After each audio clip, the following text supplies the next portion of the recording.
I've got 3 great sort of hopes for this weekend. Obviously, we'll find out where the Canucks are picking, so that's one. And whether they stay at 6, whether they win the lottery finally, move up, whether they drop down a couple spots, whatever. By Saturday night, we're going to know where they will pick in the first round. Right. So, I'm looking forward to that. If they win the draft lottery, if they win one of these 3 lotteries within the lottery, if they move up to one of the top 3 spots, I want Jim Benning to moonwalk across the stage. Like, this is a television. But only one matters. The other, they're not even going to be happy with the other 2. They don't even want the other 2. They don't want 2 or 3? No. I mean, but after what's happened the last couple of years and the look that Trevor Linden faced that has become famous. So even if they get 3rd overall, I want Jim Benning to moonwalk across the stage. Yeah, all absolutely. Right. I want to see a fired up Jim Benning. The problem is he's going to be moonwalking, and he's going to they get 3rd overall, he's going to pull off his suit jacket, and there's going to be a Kachuk jersey under it. And everyone's going to be aghast in Vancouver because perfect. Serve it up. I want to see that. All right. I want to see that. We want Brady. The other one, and he's teased us these last couple of weeks, but I want the owner to live tweet the crap out of this lottery. We're expecting that 15-point tweet is child's play. I want the Frankie 15. Yeah, he's got to up. You've come this far. He's got to up it. Just because he continued, he tweeted something yesterday, right? Something really attempting to be inspirational or something about how Jimmy Patterson's in his office at 4 a.m. and there was a congratulations to Brock Besser earlier in the week. He hasn't let up since a couple weekends ago. He's been on a roll here. I just think this is all the warm-up act for the draft lottery, pick by pick. I want live tweeting from Francesco on Saturday night. He's hitting all the Vancouver. He's hit Uber. He hit Jimmy Patterson. Of course, Brock Besser. What's left for him? The election, the civic election, he was okay. He's in on that. He needs a a shot today with the blue skies in the mountains. Put that on and say this is why we live here. He needs to add one of those. He missed out on 420, and he had a perfect opportunity to get in all over 420. And maybe he can give us a rundown on his favorite sushi places. Yeah. But yeah, I'm expecting big things from him on Saturday. There seems to be, for whatever reason, a lot of positivity around Vancouver about I hear a lot of people saying this is the year. I know it. I feel it. We're gonna win it.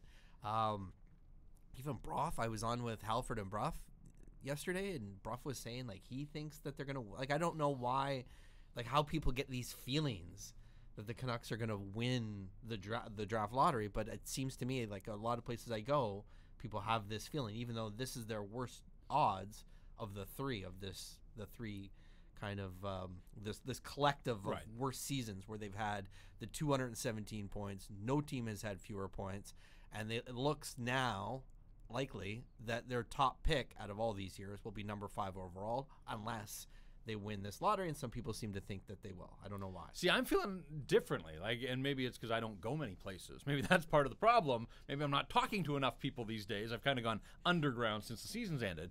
But I get a sense, all right, 2 years ago it was Austin Matthews and Laine, and there was reason to really get excited. The Canucks had the chance. It didn't happen for them. But the stakes were high because of Matthews and Laine. Last year it was Hischier and Patrick. The stakes, winning the lottery. You wanted to win the lottery, obviously, and they had better odds because they were second to last year. But the prize wasn't as great. Hissier's really good though, man. He had people a great don't 50, season. I know, 52-point season. No, I get that. Trevor's out there saying that we got the best player in the draft. Dude, hold on. I'm not so sure on that. We'll see how Pettersson and obviously a lot of us are big fans of what Pettersson can do and what he's done this year in the Swedish Elite League. But Hischier did not bust. He had a phenomenal first year. Right. And we'll get around to Besser and Rookie of the Year. I kind of feel not enough people talk about Nico Hischier in the season that he had. Right. 20 goals and 32 assists, a 52-point season. Everybody looks at Taylor Hall and the Devils, and Hall was amazing.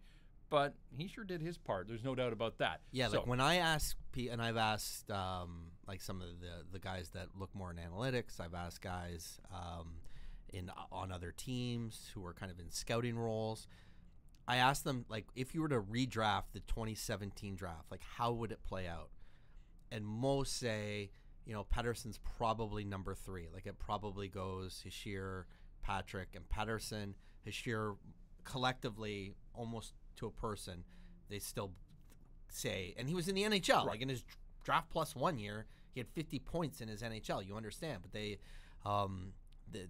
say that Hischier would still go first overall, and then there was the defenseman that went fourth just before Heiskanen went to Dallas. Heiskanen went to Dallas, and then Makar, right? Yeah. Okay, yeah. So Heiskanen would be in the mix too. So it would be those 4 guys still at the top, and all ahead of Makar, who had a fine season. Like he went from the Alberta Junior League into college hockey for UMass, and it was fine. They didn't have a great team, didn't have a lot of support from the defensemen behind him, and he was fine. But it didn't take the next step that a lot of people thought he would have because of his potential. And the interesting comparison this year is Hughes, who has a lot of the similar attributes. I think is younger than Makar was last year, and obviously he's already in college hockey, and Makar was doing his thing in the Alberta Junior League. And Hughes is going to be interesting. Like, I think that, like, up to now, a lot of mocks I've seen have had Hughes ahead of Boyquist. I think that could change, and I think that the Canucks at 6 or 7 Hughes could fall to them. Right. I could see a scenario happening there, and then of course the one scenario that we're all hoping for, or a lot of people are hoping for, they get Hughes this year. Get the and brother. Then they get the brother next year. Right, because as I've pointed out in the past, that's a team. Yeah. You get those guys and you got a team. Well, apparently you can build around brothers, I've heard, for decades in the National Hockey League. But because they need a lot, man. Like I know. I was fucking yelling about this on the Bruff show. Like, too many people tell me the Canucks are okay up front. They've got the scoring. They don't need Zadina. They don't need this. Like, fuck no, dude. Like, look at these teams. And the one example, I used the Winnipeg example with those guys on Wednesdays when you look at their second line. But look at Boston. Look at that goal DeBrusk scored. No. Like, DeBrusk is phenomenal. DeBrusk is on their second line with Krejci.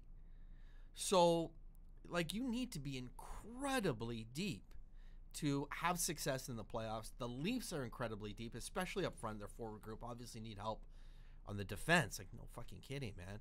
But even with, 4 lines with weapons, offensive weapons on every line, they still couldn't get it done.